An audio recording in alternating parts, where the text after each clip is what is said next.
এবার আর হার নয়, বরং পাকিস্তানের বিপক্ষে হোয়াইট ওয়াশের বদলা নেওয়ার সুযোগ পাচ্ছে লিটন দাসের দল, যেখানে সবচেয়ে বড় ট্রাম্প কার্ড হতে পারেন দুই টাইগার ক্রিকেটার, যাদের উপস্থিতি জয়ের পাল্লায় নিশ্চিতভাবে এগিয়ে রাখবে ফিল সিমন্সের শিষ্যদের।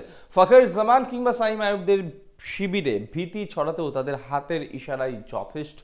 পাকিস্তানের বিপক্ষে দলের ট্রাম্প কার্ড হতে যাওয়া দুই টাইগার ক্রিকেটারকে নিয়ে বিস্তারিত থাকছে রিপোর্ট। অবশেষে টাইগারদের ডেরায় আসছে টিম পাকিস্তান। বাংলাদেশের বিপক্ষে 3 ম্যাচের টি-20 সিরিজ খেলতে আসন্ন জুলাইয়ে বাংলার মাটিতে পা রাখবে সাইম আইয়ুবরা। ফিরতি লেগের এই সিরিজের লক্ষ্যে গেল দিনই চূড়ান্ত সূচি প্রকাশ করেছে বিসিবি, যেখানে সিরিজের প্রথম ম্যাচটির পর্দা উঠবে আগামী 20 জুলাই।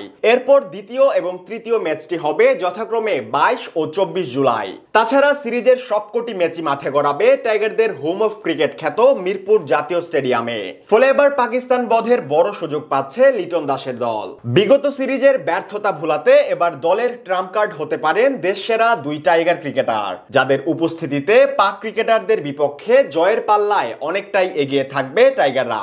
এর আগে পাকিস্তানের বিপক্ষে টাইগারদের সবশেষ সিরিজটি ছিল রীতিমতো চরম হতাশার, যেখানে 3 ম্যাচের টি-20 সিরিজের একটিতেও জিততে পারেনি লিটন দাসের দল। পাকিস্তানের মাটিতে শেষমেশ হোয়াইট ওয়াশের লজ্জা নিয়েই বাড়ি ফিরতে হয়েছে ফিল সিমন্সের শিষ্যদের, যেখানে উপস্থিত ছিলেন না দলের সেরা দুই ক্রিকেটার। তাদের অনুপস্থিতিতে পাক ক্রিকেটাররা টি-20-র পাহাড়সম টার্গেট ছুড়ে দেয় প্রথম দুই ম্যাচে, যেখানে 37 রানে প্রথম পরাজয় মেনে নেয়ার পর দ্বিতীয় ম্যাচে 57 রানে হেরেছে টাইগাররা। এরপর সিরিজ হারের পর সিরিজের শেষ ম্যাচে আগে ব্যাট করে পাকিস্তানের বিপক্ষে সর্বোচ্চ টার্গেট দিয়েও আটকানো যায়নি পাক ব্যাটারদের। তবে দলের গুরুত্বপূর্ণ দুই ক্রিকেটার থাকলে হয়তো উল্টে যেতে পারত পাশার দান। বলছিলাম দেশসেরা দুই পেসার তাসকিন আহমেদ এবং মুস্তাফিজুর রহমানের কথা। সবশেষ বিপিএল এ সর্বোচ্চ উইকেট শিকারের কৃতিত্ব দেখিয়ে বিপিএল এ ইতিহাস গড়েছেন ঢাকা এক্সপ্রেস। তবে পায়ের গোড়ালির চোটের কারণে বেশ লম্বা সময় ধরেই দলে নেই তাসকিন, যার অভাবটা হারে হারে টের পেয়েছে বাংলাদেশ। তবে আসার কথা হচ্ছে ইংল্যান্ডের উন্নত চিকিৎসার পর বর্তমানে পুরোপুরি ফিট আছেন তিনি। শ্রীলঙ্কার বিপক্ষে ওয়ানডে সিরিজ খেলতে এই মুহূর্তে চট্টগ্রামের কঠোর অনুশীলনে মগ্ন স্কোয়াডভুক্ত এই পেসার। পাকিস্তানের বিপক্ষেও তিনি হবেন দলের পেস বিভাগের অন্যতম কাণ্ডারি, যার গতি এবং উইকেট শিকারী দক্ষতায় পাকিস্তানি ব্যাটারদের বিপক্ষে দারুণ প্রতিরোধ গড়ার সামর্থ্য রাখে টিম টাইগার্স। অন্যদিকে সম্প্রতি মুস্তাফিজও আছেন দারুণ ছন্দে।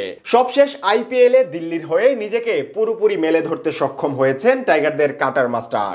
যদিও শেষ ম্যাচে আঙুলে চোট পান তিনি, যার সুবাদে পাকিস্তানের বিপক্ষে সবশেষ টি-20 সিরিজটি খেলা হয়নি তার। আর এই সুযোগেই বড় রানের পাহাড় গড়ে পাক ব্যাটাররা। তবে সম্প্রতি তিনিও ফিরেছেন ইনজুরি থেকে, আছেন শ্রীলঙ্কার বিপক্ষে ওয়ানডে স্কোয়াডেও। ফলে সবকিছু ঠিকঠাক থাকলে নিশ্চিতভাবেই ঘরের মাটিতে পাকিস্তান সিরিজের বড় ট্রাম্প কার্ড হবেন দেশসেরা এই পেসার। ফলে এবার আর হার নয়, বরং হোয়াইট ওয়াশের বদলা নেয়ার সুযোগ থাকছে দেশসেরা দুই পেসারকে নিয়ে।